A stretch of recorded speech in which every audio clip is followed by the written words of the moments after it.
धर्मक्षेत्रे कुरुक्षेत्रे संवेदः युयुत्सवः मामकः पांडवः च किम् अकुर्वत् संजय। तो यहाँ पे धृतराष्ट्र कहते हैं कि हे संजय, धर्मी भूमि कुरुक्षेत्र में एकत्रित युद्ध की इच्छा वाले मेरे और पांडु के पुत्रों ने क्या किया। धृतराष्ट्र संजय से सवाल कर रहे हैं। तो ये व्यासी पहले ही संजय को एक दिव्य दृष्टि दे चुके हैं, जिससे वो घर बैठे जो कुरुक्षेत्र का हाल है वो बता सकते हैं। इसीलिए धृतराष्ट्र ये सवाल कर रहे हैं। तो कुरुक्षेत्र किस स्थान का नाम है और उसे धर्मक्षेत्र क्यों कहा जाता है, पहले तो ये बता रहे हैं। तो महाभारत वन पर्व में 83वें अध्याय में और स्वर्णिम पर्व के 53वें अध्याय में कुरुक्षेत्र के मातमी का विशेष वर्णन किया। वहां इसे सरस्वती नदी के दक्षिण भाग और दुष्टवती नदी के उत्तर भाग में मध्य में बताया है। कहते हैं कि इसकी लंबाई चौड़ाई 5-5 योजन थी। वह स्थान अंबाले से दक्षिण और दिल्ली से उत्तर की ओर है। इस समय भी कुरुक्षेत्र नामक स्थान वही है। इसका एक नाम समंत पंचक भी है। शतपथ ब्राह्मण आदि शास्त्रों ने कहा है कि यहाँ अग्नि, इंद्र, ब्रह्मा आदि देवताओं ने तप किया था। राजा कुरु ने भी वहां बड़ी तपस्या की थी तथा यहाँ मरने वालों को उत्तम गति प्राप्त होती है। इसके अतिरिक्त और भी कई बातें हैं जिनके कारण उसे धर्म क्षेत्र या पुण्य क्षेत्र कहा जाता है। तो आगे धृतराष्ट्र सवाल करते हैं कि माम कहा पद का प्रयोग किनके लिए किया है और पांडवः का किनके लिए, और उनके साथ संवेतः और युयुत्वः विशेषण लगाकर जो किम अकृत्वः कहा है उसका क्या तात्पर्य है। तो ये जो मैंने अभी श्लोक पढ़ा था ये उसके बारे में बात कर रहे हैं।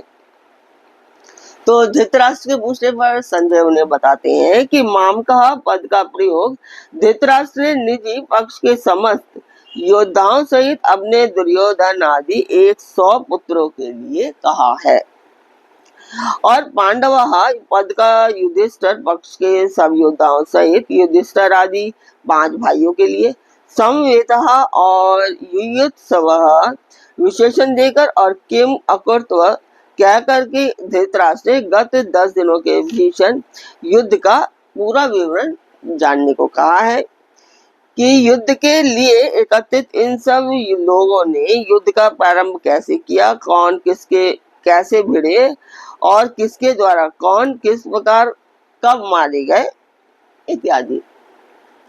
भीष्म पितामह के गिरने तक भीष्म युद्ध का समाचार धृतराष्ट्र सुन चुके हैं। इसके लिए उनके तात्पर्य का प्रश्न का तात्पर्य यह नहीं है कि उन्हें अभी युद्ध की कुछ खबर नहीं है, और वे ये जानना चाहते हैं कि क्या धर्म क्षेत्र के प्रभाव से मेरे पुत्रों की बुद्धि सुधर गई और उन्होंने पांडवों का स्वतः देकर युद्ध नहीं किया, अथवा क्या धर्मराज युधिष्ठिर धर्म क्षेत्र के प्रभाव से प्रभावित होकर युद्ध से निवृत्त हो गए, यानी कि वो हार करके पांडव जो है हार करके चले गए, यानी कि युधिष्ठिर हार करके चले गए, या अब तक दोनों सेनाएं खड़ी हैं, युद्ध हुआ ही नहीं, और यदि हुआ तो उसका क्या परिणाम क्या हुआ इत्यादि। आगे एक और श्लोक आगे कहते हैं संजय को बताते हैं कि उस समय राजा दुर्योधन ने व्यूहरचना युक्त पांडवों की सेना को देखकर और द्रोणाचार्य के पास जाकर यह वचन कहा कि दुर्योधन को राजा कहने का क्या अभिप्राय है। संजय के द्वारा दुर्योधन को राजा कहे जाने में कई भाव हो सकते हैं, जैसे दुर्योधन बड़े वीर और राजनीतिज्ञ थे तथा शासन का समस्त कार्य दुर्योधन ही करते थे, क्योंकि वो बड़े थे दुर्योधन, इसलिए सारा अब पिता तो उनको दिखता नहीं था, तो वो सारे काम दुर्योधन ही किया करते थे उनके। संत सभी को आदर दिया करते हैं और संजय संत स्वभाव के थे। संत भी उनके छोटे भाई, संजय संजय उनके छोटे भाई थे धृतराष्ट्र के। पांडु धृतराष्ट्र एक्चुअली बड़े थे, अब पांडु उनसे छोटे और फिर संजय उनसे छोटे थे। 3 बच्चे थे उनकी माँ के। तो उसमें जो धृतराष्ट्र थे वो सबसे बड़े होने के कारण वो चाहते थे कि मैं राजा बनूं, पर क्योंकि उनकी वो दृष्टि नहीं थी, दृष्टि ना होने के कारण पांडु को राजा बना दिया गया, जिस कारण वो उनसे चिढ़ गए और उनकी जो ये भावना थी वो इस कदर निकली, इतना विनाश किया। तो पुत्र के प्रति आदर सूचक विशेषण का प्रयोग सुनकर धृतराष्ट्र को प्रसन्नता होगी। आगे वो प्रश्न करते हैं कि व्यूह रचना युक्त पांडव सेना को देखकर दुर्योधन आचार्य द्रोण के पास गए, इसका क्या भाव है।